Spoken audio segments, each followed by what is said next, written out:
আসসালামু আলাইকুম সুপ্রিয় শিক্ষার্থী বন্ধুগণ, আজকে আমরা যশোর বোর্ড 2023 সালে যে এমসিকিউ গুলো এসেছিল সেই এমসিকিউ এর সমাধান করব।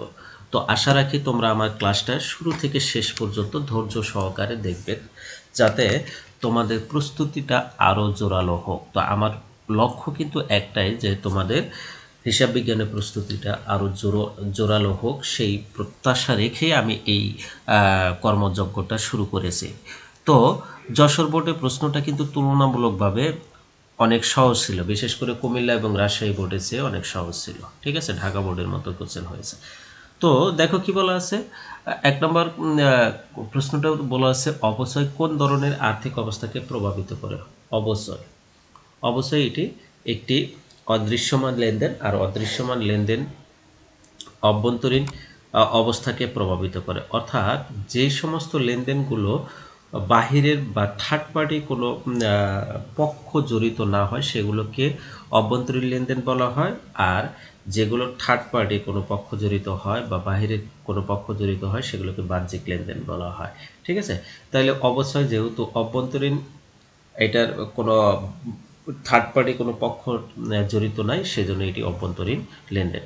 এরপরে দেখো, প্রতিটি লেনদেন কয়টি পক্ষ প্রভাবিত করে, কয়টি পক্ষকে প্রভাবিত করে? তো আমরা জানি প্রতিটি লেনদেন দুটি পক্ষকে প্রভাবিত করে, এক পক্ষ সুবিধা গ্রহণ করে, আরেক পক্ষ সুবিধা প্রদান করে। হ্যাঁ, হিসাব সমীকরণে বিভিন্ন উপাদান কিসের ফলে পরিবর্তন হয়? অবশ্যই লেনদেনের ফলে পরিবর্তন হবে। কিসের ফলে?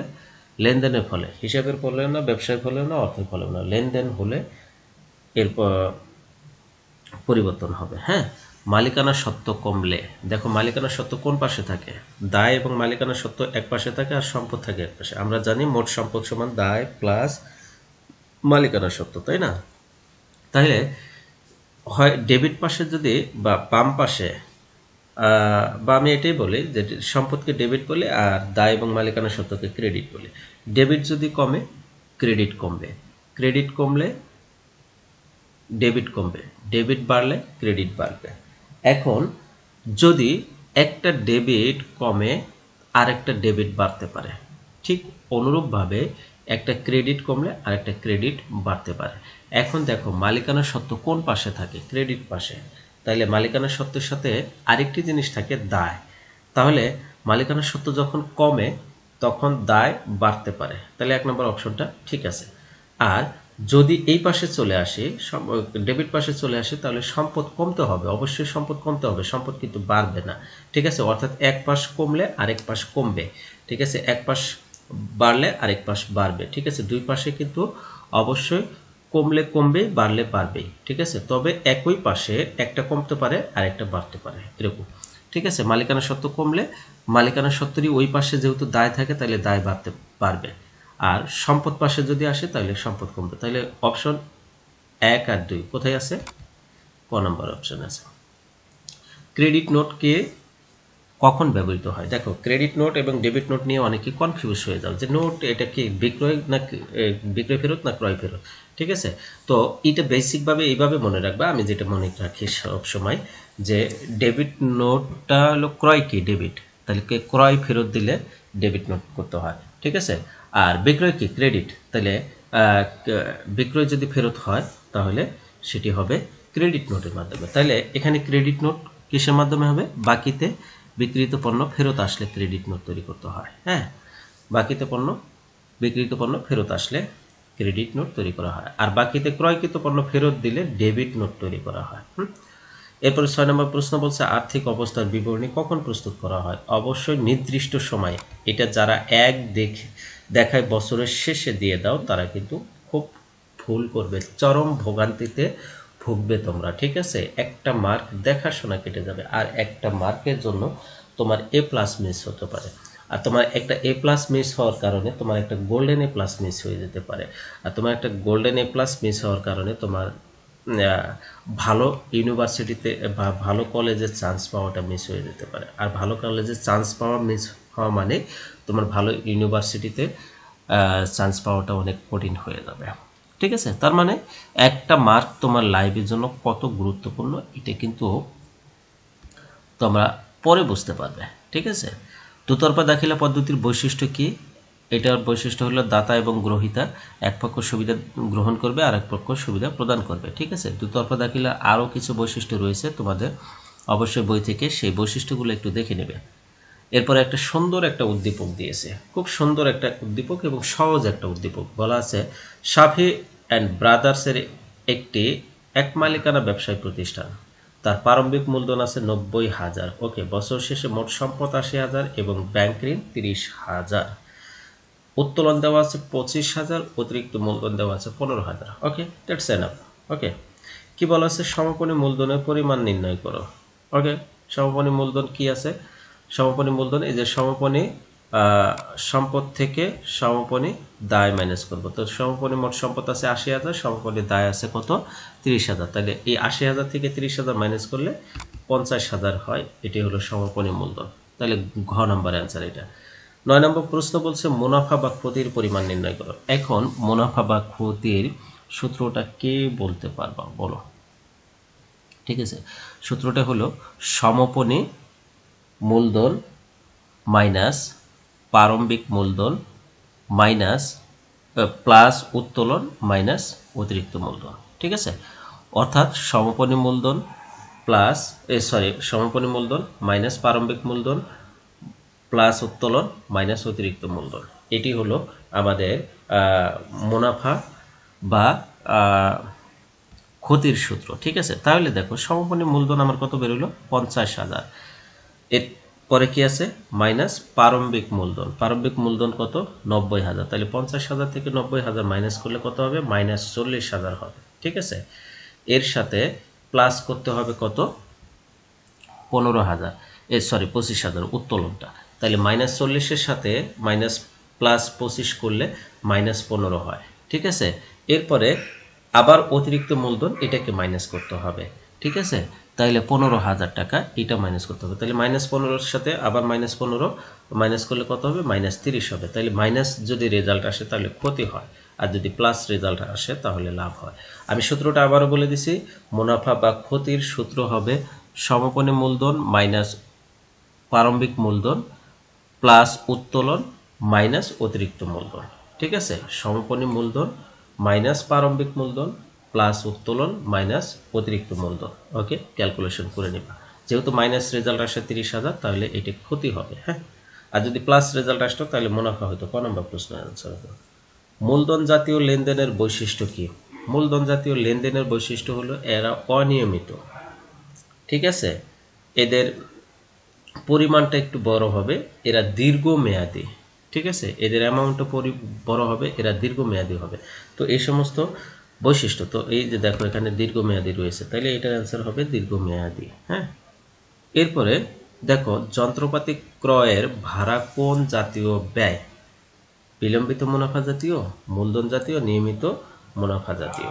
এখন আসো যন্ত্রপাতি ক্রয়। যন্ত্রপাতি, আমি এই প্রশ্নটা বারবার বলি, এই যন্ত্রপাতি নিয়ে আমি তোমাদেরকে বারবার বোঝাই যে কোনো মেশিন ক্রয় করা বা যন্ত্রপাতি ক্রয় করলে সেই যন্ত্রপাতি বা মেশিন ক্রয়ের জন্য পরিবহন খরচ, আমদানি শুল্ক, তারপরে সংস্থাপন ব্যয়, এই সবগুলোই কিন্তু ওই মেশিন বা ওই যন্ত্রপাতির সাথে যুক্ত হয়, অর্থাৎ ওর মূল্য হিসেবে ধরতে হয়। তাইলে আমি যদি যন্ত্রপাতি ক্রয় করি এটি কোন ধরনের ব্যয় হবে? এটা হবে মূলধন জাতীয় ব্যয়। ঠিক আছে, এখানে ক্রয়ের জন্য যে ভাড়া দেওয়া হয়েছে এটাও মূলধন জাতীয় ব্যয়। তাইলে 11 খ আনসার হবে। এরপরে 12 নম্বর প্রশ্নটা দেখো, হিসাবের শিরোনাম, হিসাবের কোড উপরে দেওয়া আছে, তারিখ, বিবরণ, জাবেদার পৃষ্ঠায় ডেবিট ক্রেডিট, উদ্ধৃত ডেবিট ক্রেডিট। এটা দেখেই বোঝা যাচ্ছে এটা চলমান জের ছক। হ্যাঁ, প্রশ্ন বলছে উপযুক্ত ছকটি কোন ধরনের ছক? এটি চলমান জের ছক। এরপরে 13 নম্বর প্রশ্ন বলছে দেনাদারের দেউলিয়ার কারণে অর্থ আদায় অসম্ভব হলে কোন ধরনের হিসাব খোলা হয়? তাইলে দেনাদার যদি দেউলিয়া হয়ে যায় বা অর্থ আদায় যদি সম্ভব না হয় তাহলে আমরা কুঋণ হিসাব খুলি। কি হিসাব খুলি? কুঋণ হিসাব। যে হিসাবটা দেনাদারের কাছ থেকে আদায়যোগ্য নয় বা আদায় হওয়ার সম্ভাবনা খুবই কম। আদায়যোগ্য নয় এমন না, আদায় হওয়ার সম্ভাবনা খুবই কম, অনেক সময় আদায় হয়ে যায়, কুঋণও আদায় হয়ে যায়। হ্যাঁ, তাহলে এটা 13 নম্বর অ্যান্সার হবে ক। ঠিক আছে, এরপরে 14 নম্বর হলো পেন্সিল এবং পেপার ওয়েট ক্রয় অন্তর্ভুক্ত হবে কোথায়? দেখো কাগজ, কালি, কলম, পেন্সিল, পেপার, ঠিক আছে, শার্পনার, স্কেল, এগুলোকে বলা হয় মণিহারি হিসাব। কি হিসাব? মণিহারি হিসাব। আর মণিহারি হিসাবের আরেকটি বিষয় রয়েছে অফিস সাপ্লাইজ। ঠিক আছে, তাহলে এটা 1 নাম্বার আর 3 নাম্বার অপশনটা হবে। 1 আর 3 কোথায় আছে? গ নম্বরে আছে। তাহলে এটার অ্যান্সার হবে গ, 14 নম্বরে। ঠিক আছে, এখানে অফিস সরঞ্জাম হবে না, কেননা অফিস সরঞ্জাম হলো কম্পিউটার, মনিটর, সিপিইউ, তারপরে যদি কোনো টিভি কেনা হয় সেগুলো হবে। হ্যাঁ, এগুলো অফিস সরঞ্জাম হবে। বাট এই যে কাগজ, কালি, কার্বন, এগুলো কিন্তু মনিহারি বা অফিস সাপ্লাইজ। এরপরে দেখো 15 নম্বর, দেখো প্রচারের জন্য পণ্য বিতরণ। প্রচারের জন্য কোনো কিছু বিতরণ করো, সেটা পণ্য বিতরণ করো বা নগদ টাকা বিতরণ করো বা কোনো বিনোদন বিতরণ করো, যেটাই বিতরণ করো সেটাকে বিজ্ঞাপন বলা হবে। ঠিক আছে, এখানে বলছে এটা প্রচারের জন্য পণ্য বিতরণ, তাইলে যেটাই বিতরণ করো না কেন প্রচারের জন্য, সেটা বিজ্ঞাপন হিসেবে ডেবিট করতে হবে। আর যা বিতরণ করবে তাই হবে ক্রেডিট। তো এখানে পণ্য বিতরণ করেছে, তাহলে পণ্যকে ক্রেডিট করতে হবে। আমরা জানি পণ্য এবং চেক এর নামে হিসাব হয় না, তাহলে পণ্যর জায়গায় আমরা ক্রয় বা বিক্রয় বসাবো, আর চেকের জায়গায় আমরা ব্যাংক বসাবো, তাই না?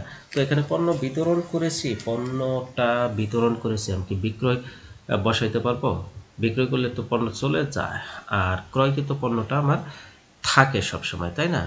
পণ্য মালিকানা থাকে, তাইলে এখানে ক্রয় কমে গেছে। কি কমে গেছে? ক্রয় কমে গেছে। তাহলে প্রচারের জন্য পণ্য বিতরণ করলে ক্রয় হিসাব ক্রেডিট করতে হয়। কি হিসাব? ক্রয় হিসাব। 16 নম্বর প্রশ্নটা বলছে সমন্বয় জাবেদায় অন্তর্ভুক্ত হবে। সমন্বয় জাবেদায় অন্তর্ভুক্ত হবে কি বলতো? সমন্বয় জাবেদায় অন্তর্ভুক্ত হবে প্রকৃত জাবেদা। কি জাবেদা? প্রকৃত জাবেদা। এরপরে 17 নম্বর কোশ্চেনটা দেখবে একটু, আসো। 17 নম্বর, কিসের উপর ভিত্তি করে ক্রয় জাবেদা প্রস্তুত করা হয়? অবশ্যই চালানের উপর। ক্রয় জাবেদা এবং বিক্রয় জাবেদা চালানের উপর ভিত্তি করে করা হয়। স্থায়ী সম্পদ ক্রয় বিক্রয় কোন জাবেদায় লিখতে হয়? স্থায়ী সম্পদ ক্রয় বিক্রয় প্রকৃত জাবেদায় লিখতে হয়। আমি কিন্তু এগুলো বলে দিছি আগে। ঠিক আছে, ক্রয় জাবেদায় শুধুমাত্র বাকিতে পণ্য ক্রয়, বিক্রয় জাবেদায় শুধুমাত্র বাকিতে পণ্য বিক্রয়, আর এই ক্রয়কৃত পণ্য ফেরত দিলে ক্রয় ফেরত জাবেদায়, বিক্রিত পণ্য ফেরত আসলে বিক্রয় ফেরত জাবেদায়, নগদ টাকা পাইলে নগদ প্রাপ্তি জাবেদায়, নগদ টাকা চলে গেলে নগদ প্রদান জাবেদায়। এই 6টা জাবেদা ব্যতীত বাকি যতগুলো জাবেদা আছে সবগুলো প্রকৃত জাবেদা। মনে থাকবে এভাবে। তাহলে দেখো 19 নম্বর বলছে বিক্রয় বৃদ্ধি করার জন্য কোন ধরনের বাট্টা বিবেচনা করা হয়?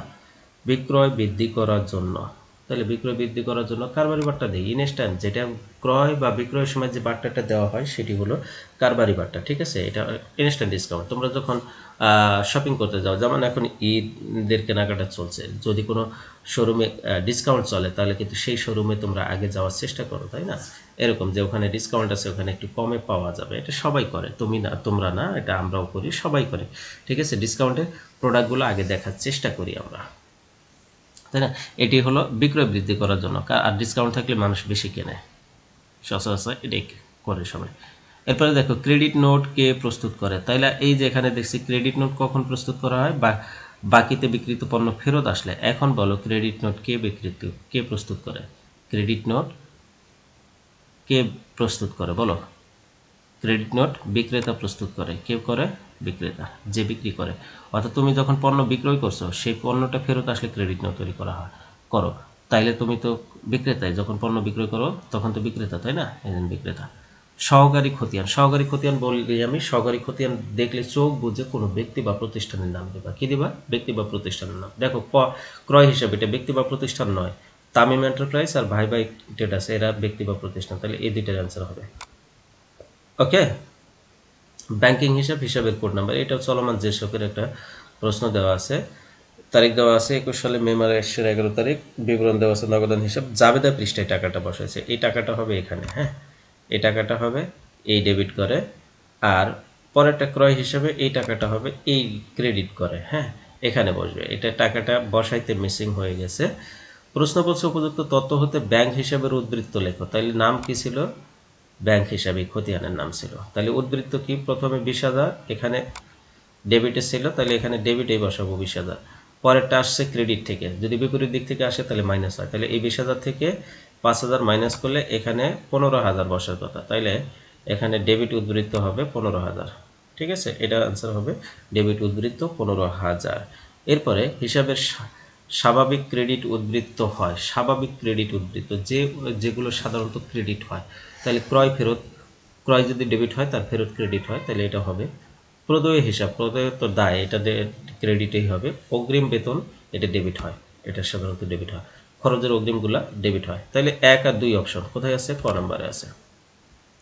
রেওয়া মিলে যে সমস্ত ভুল ধরা পড়ে, যে সমস্ত ভুল ধরা পড়ে, বাদ পড়ার ভুল, লেখার ভুল, নীতিগত ভুল, এগুলো ধরা পড়ে না, এগুলো ধরা পড়ে না। এগুলো ধরা পড়ে না, এই সমস্ত ভুল এর কারণে রেওয়া মিল মিলে যায়, ঠিক আছে, বাট এগুলো ভুল ধরা পড়ে। ওকে, ঠিক আছে, তিনটাই 1 2 3, এটার অ্যান্সার হবে 1।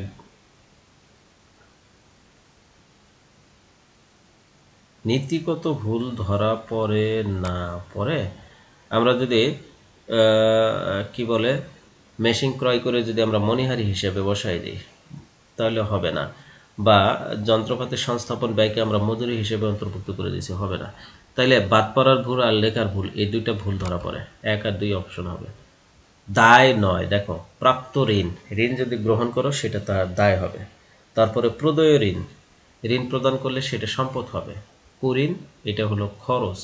তাইলে 2 আর 3 অপশন হওয়ার কথা। 25-এর অ্যান্সার হবে খ নাম্বার। হ্যাঁ, এরপরে 26 নম্বর প্রশ্নটা দেখো, কোনটি রেওয়া মিলে ক্রেডিট দিকে যাবে? ক্রেডিট দিকে যায়, সকল প্রকার প্রাপ্য হিসাবগুলো ডেবিটে যাবে, ঠিক আছে, প্রাপ্য কমিশন, প্রাপ্য সুদ, অগ্রিম প্রদত্ত বেতন, খরচের অগ্রিমগুলো ডেবিটে যায়, বাট আয়ের অগ্রিমটা ক্রেডিটে যাবে। তাইলে দেখো পরামর্শ ফি প্রাপ্তি, পরামর্শ ফি প্রাপ্তি হলে এটা আয় হয়, যেহেতু এটা অগ্রিম পাইছে তাহলে এটা দায় হবে যাবে, ঠিক আছে। তাহলে অগ্রিম প্রাপ্ত হয় কারবারের দায় হিসেবে বিবেচিত হয়, আর দায় হলে ক্রেডিট পাশে যায়, তাহলে এটা অ্যান্সার ঘ নাম্বার। হিসাবে পোস্টিং পরবর্তী ডেবিট ও ক্রেডিট দিকের পার্থক্য কি বলা হয়? পোস্টিং দেওয়ার পরে ডেবিট এবং ক্রেডিট দিকের পার্থক্য যখন করবা সেটাকে জেড টানা বলবে। কি বলবে? সেটাকে জেড টানা বলবে। এরপরে দেখো, উদ্দীপক পড়ো এবং 28-29 নম্বর প্রশ্নের উত্তর দাও। শামীম ট্রেডার্সের নিট বিক্রয় কত? 21,000, মোট মুনাফা 10,000, পরিচালন ক্ষতি 12,000। তাহলে শামীম ট্রেডার্সের বিক্রিত পণ্যের ব্যয় কত? এই যে বিক্রয় থেকে মোট মুনাফাটা বাদ দাও, তাহলে 21,000 থেকে 10,000 বাদ দিলে 11,000 হবে বিক্রিত পণ্যের ব্যয়। ওকে, ঘ নম্বর আনসার। এরপরে 29 নম্বর বলো, শামীম ট্রেডার্সের নিকট নিট মুনাফা বা নিট ক্ষতির পরিমাণ কত? তাহলে নিট মুনাফা বা নিট ক্ষতির পরিমাণ কত? তাহলে আমার মোট মুনাফা কত বের হয়েছে? মোট মুনাফা বের হয়েছে 10,000, আর পরিচালন ক্ষতি বের হয়েছে কত? 12,000। তাহলে 10,000 তো প্লাসের আছে, আর 12,000 এটা মাইনাস আছে, তাহলে 10 থেকে প্লাস থেকে এটা মাইনাস করো, তাহলে ক্ষতি বের হবে 2,000 টাকা। এটা কত বের হবে? তাহলে নেট ক্ষতি বের হওয়ার কথা 2,000 টাকা। কত? 2,000 টাকা। এটা 29 নম্বরের অ্যান্সার, গ নম্বর। তাহলে রেওয়া মিলে আছে বেতন 8 মাস 48,000 টাকা। এক্ষেত্রে বকেয়া বেতন কত হবে? তাহলে 8 মাসে যদি 48 হয়, এক মাসে কত হবে স্যার? 48কে 8 দিয়ে ভাগ করো, তাহলে কত হবে? 6 8 48, মানে 6,000, ঠিক আছে। তাহলে বাকি আছে কত? অবশ্যই বেতনটা কত মাসে দিতে হবে? 12 মাসের, তার মানে 4 মাস বাকি আছে, তাহলে 4 6 কত হবে? 24,000। তাহলে এখন দেখো এখানে 24,000। ওকে, তাহলে এটা গেল 24,000 আনসার। তাহলে আশা রাখি যশোর বোর্ড 2023 তোমাদের এমসিকিউগুলো শেখা হয়ে গেল।